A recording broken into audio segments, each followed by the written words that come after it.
Sementara itu pemirsa, kemarau panjang juga berdampak pada hasil panen petani cabai.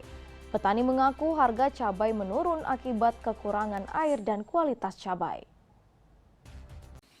Kemarau panjang yang sudah berlangsung sejak bulan Juli hingga saat ini sangat berdampak pada sektor pertanian.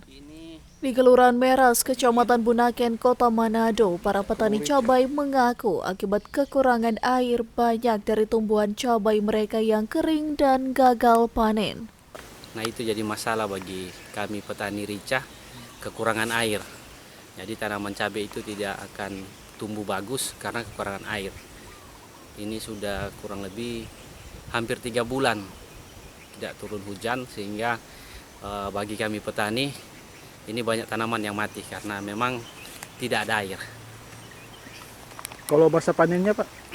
Masa panen yang di sini, masa panen ya? Iya. Panen di sini untuk tanaman cabai ini 70 hari kami bisa panen, dan ini sementara panen kedua.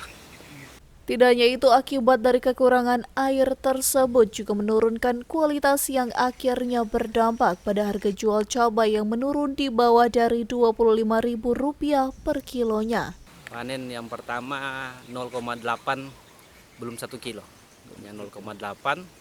Nah, panen kedua biasanya dia bisa naik sampai di kilo sekitar 3 atau 4 kilo lah untuk panen yang sekarang. Jadi lebih naik sampai panen, sampai selesai habis buah. Kalau untuk harganya, Pak? Harga sekarang lagi turun ya untuk harga. Jadi cuaca sudah panas, harga lebih murah. Jadi sekarang harga jual di pasar 25.000, untuk harga untuk pengambilan petani juga harga lebih di bawah. Jadi biaya tambah juga cuaca begini memang sulit untuk bagi petani untuk kembali modal ataupun mendapatkan hasil yang baik.